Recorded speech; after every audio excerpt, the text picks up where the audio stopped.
Happy Thursday, Facebook friends. Welcome back to Facebook. I'm Angie Garza, Director of Professional Learning and Educational Services at ROE 47, serving Lee, Ogle, and Whiteside counties. And if you're joining us this fine Thursday in August, that means that we have started the 2022-23 school year, if you can believe it. We are proud to kick off our third season of Teacher Talk here on Facebook, featuring exciting programs, teachers, administrators, and students across Lee, Ogle, and Whiteside counties. And so, as always, so happy to welcome back to Teacher Talk for season 3, my friend, colleague, and co-host, Ms. Stacy Dingus. Good morning, Ms. Stacy. August, school starting. I don't know about you, but I just don't even know how we got here. Where'd the summer go?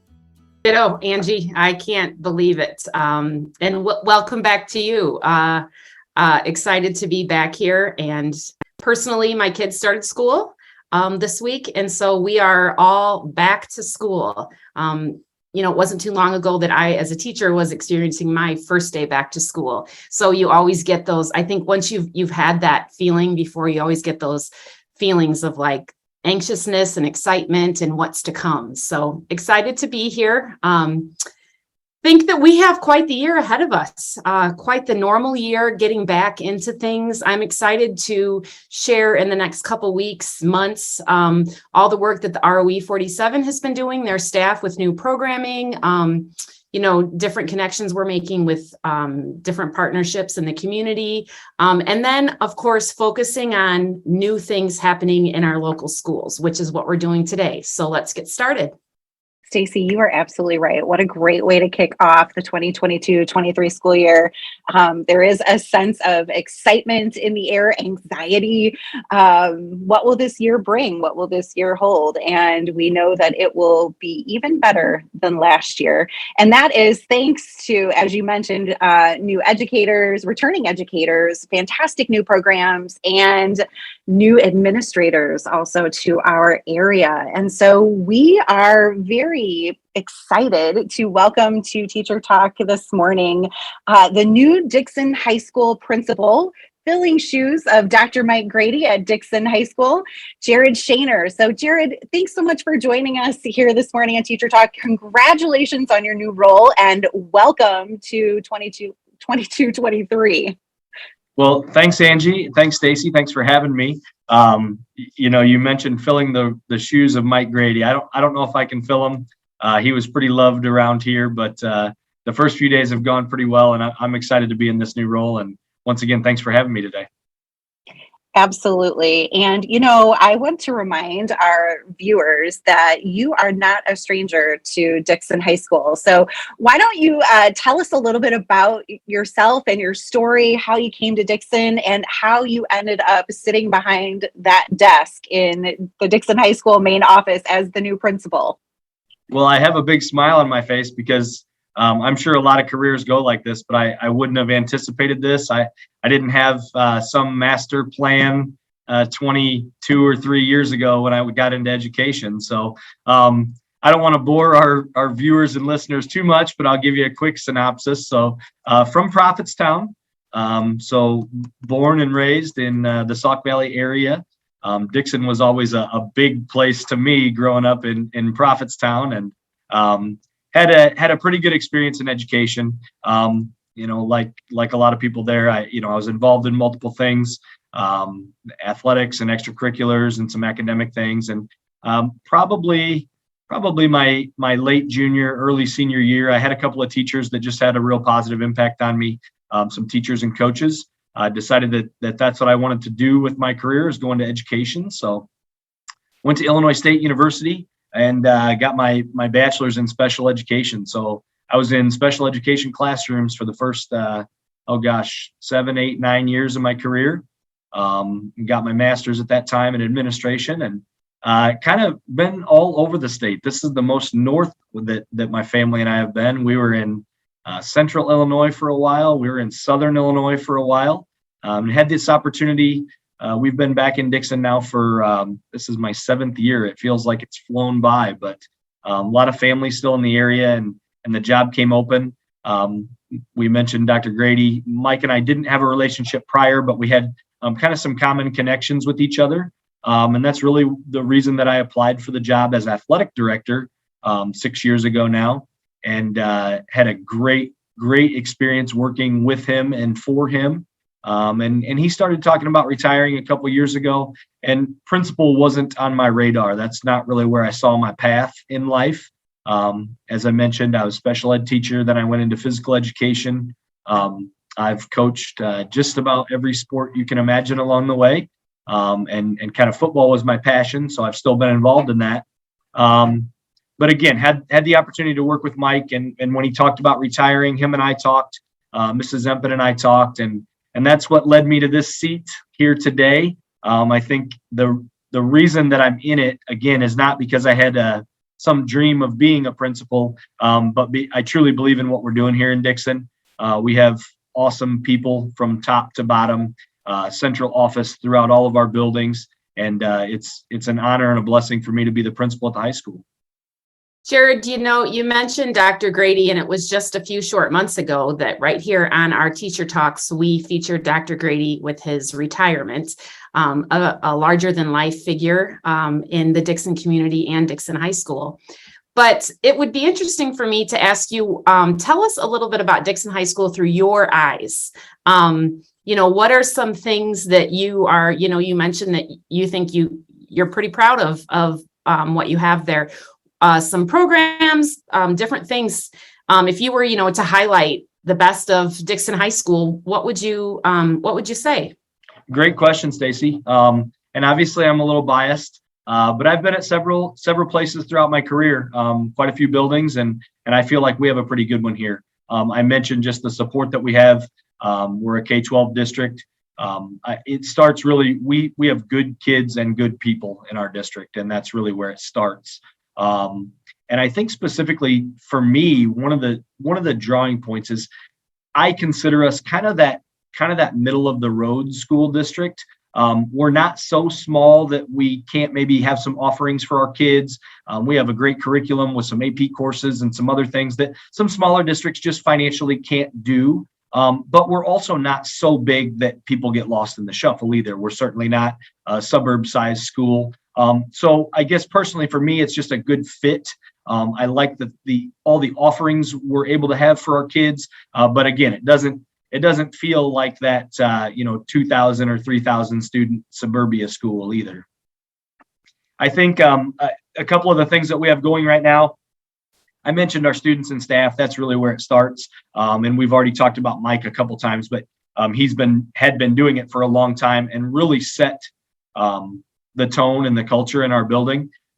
Everything we try to do is student-centered and student-focused, with the goal of our kids having a high school diploma in 4 years, and being prepared for whatever that next step in life is for them. Just recently, we've started a few new programs, and one thing that we're proud of here at the high school, we've really done some amazing renovations kind of to our what we call our tech zone. We went 1-to-1 like a lot of districts did. We actually did it the year before COVID, and then it really just worked out that COVID sped up that process. And so we're really proud of this new tech zone that we have, a great space for the type of learning that takes place today with our kids. So that was one of our highlights over the summer, some of the things that we improved in our building. So I'm going to put you on the spot here, and this is not atypical for me. All so, you mentioned, I love, what a great message that, the focus of Dixon High School and your leadership is on students, and the fact that you have good people and good kids who are there in the building. You've worked really hard this summer to institute some improvements to the building, as well as some new programming. But what have you, Mr. Jared Chainer, done over the last 3 or 4 months to prepare yourself to kind of shift roles a little bit? What has that been like for you, and how have you prepared yourself to lead Dixon High School into the future? Great question, Angie. And just so our viewers and listeners know, this wasn't on my script of questions she gave me. She did put me on the spot, but I'll see how I can do here. It has been a little bit of a shift for me. And I think back to actually, I think we did interviews last November or December, if I remember right. And the goal was at the January board meeting, they'd have a decision made. And right from that point, I already mentioned to everybody that principal wasn't my goal. It wasn't on my radar. I didn't necessarily see myself going into that role. But one thing that I guess me personally, I've always felt was a strength of mine, and I hope I do it okay, is just leadership in general. So when Mike and I started talking about it, I had some real reservations. I'm not an expert in curriculum instruction.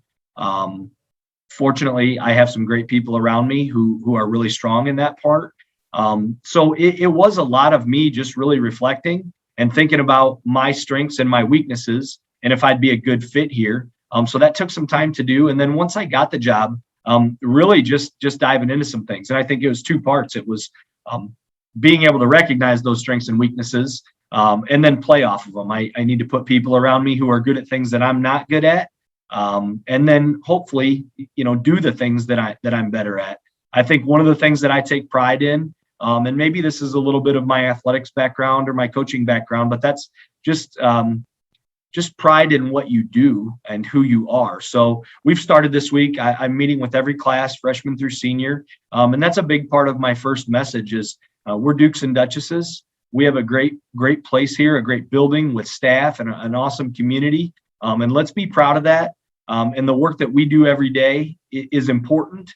And the message I gave this morning was, if we want this to be a great place and a place where learning takes place, where kids want to come, we're the ones in charge of that. There's 800 of us in this building every day, and collectively, our attitude and our effort determine what we get to be. It doesn't matter what people on the outside think or believe. The building has been here for 100 years and will continue to be here. So it's not the walls that determine what we are. It's us as people inside the building. So I'm just really excited to move forward. Climate and culture are one of our goals this year, and just be in a positive place for students and staff. Jared, I'm going to circle back real quick, and kudos to you because you had mentioned that improvements to your tech zone area, which we actually featured on our Friday school celebrations post. I had reached out and had said, if you're doing great things in your school, tell me about it. And you were one of the first ones to send some pictures of that new tech zone area, which looks really cool. So you can find that on our website too. And that was a post last Friday. So thanks for doing that. I got a question for you. So let's talk about some challenges. New position. I'm sure you've got some new staff, new programming. We're always so positive when the school year starts, but we know that there are always challenges. What are some of the big challenges you see facing maybe you, Dixon High School, or maybe education as a whole? For sure. Number one is, and I know that you guys understand this, just the teacher shortage that we have right now. It's difficult to get people for a number of reasons. And I hope that, not only locally, but statewide and nationwide, we're going to do some things to address that. But so I started officially on July 1st. I think it was July 24th. I got told I was losing a science teacher, and we were going to start school on August 13th with Institute Days. So I think that came to my mind initially. Just in the month of July and August, we've lost a teacher, a parapro, and we've been fortunate to be able to find some people. But I think that's one of the concerns that we have in education. And again, this isn't a Dixon High School thing or Sauk Valley thing, but not only statewide, but nationally as well. So that's a concern. And then, just another thing, moving from kind of the athletic director role down to the main office, I half jokingly, half not jokingly said, my problems now just won't be centered around, football and softball and whatever sport it is. Now it'll be around math and English and science. So definitely still issues that arise, but hopefully we're able to handle them and work through them every day. Okay, we got the challenges out of the way.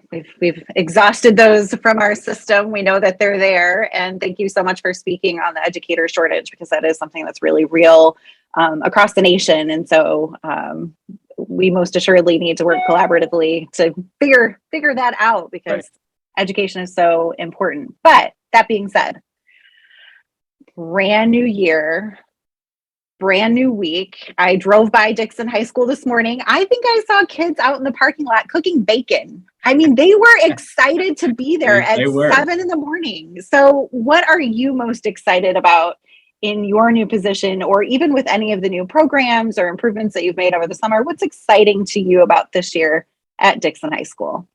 Yeah, I've mentioned it a couple times, and I feel bad.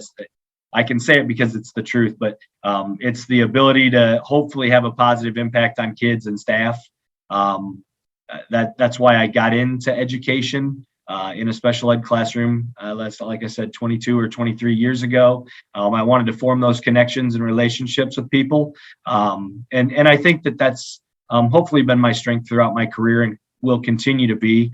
I tell people all the time, very rarely am I the most intelligent person in the room. But the great news is I'm smart enough to know that. But I do think that I form relationships with people, and that's what I'm most excited about this year. These first few days are always exciting. Our goal is to not have that wear off. We're taking pride in being out in the hallways with our kids and having fun with them. They still have to be held accountable for things, but I think that's one of the big challenges also is just we need to make this a place where teaching and learning are happening, but we're doing it in creative ways and ways that engage kids and that make them want to come here and be a part of it.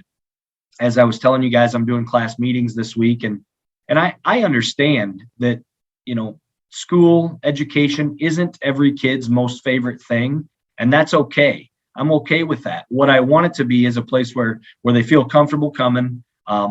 English might not be your thing, or math might not be your thing, but hopefully we're offering an environment where you want to be here and you're willing to put up with the thing that you don't like in order to reach that big goal that we talked about, which was, our goal is just to get our kids to graduate and walk across the stage in 4 years and get prepared for real world life after high school. I love it. Each and every day, we are preparing all of our students, all of our children for their future. So thank you so much for making that a focus and for highlighting that for us today here on Teacher Talk. Thank you. Friends, this actually wraps up our very first edition of season 3, if you can believe it, of Teacher Talk. We would like to thank Mr. Jared Shaner, principal at Dixon High School in Dixon, Illinois, for his time with us here this morning to kick us off for the 2020-23. I can't even say it. I'm so overwhelmed. 2022-23 school year that is upon us, believe it or not. So, Jared, thanks so much for taking the time to talk with us this morning. Best of luck to you this year. We're going to check back in with you, I think, at the end of this year and see what you thought about your first year. Well, we won't do a beard comparison. There's a lot more gray than there was a couple years ago. Hopefully at the end of the year, it's not all white. But Angie and Stacy, thank you for having me. Just a thank you to what you guys and what you do in our area, and to all of our educators. We mentioned the shortage, and it's a tough job, but special people do it. So I'm proud to be one of those people. Thank you so much. I couldn't find better words to wrap us up here for today. Parents, students, if you're watching, educators, welcome to the 2022-23 school year. We wish you the best of luck as you start your year this year, and we especially would like for you to enjoy a wonderful Thursday, an even better Friday, a fantastic sunshine-filled weekend, and we will see you right back here next Thursday for another edition of Teacher Talk.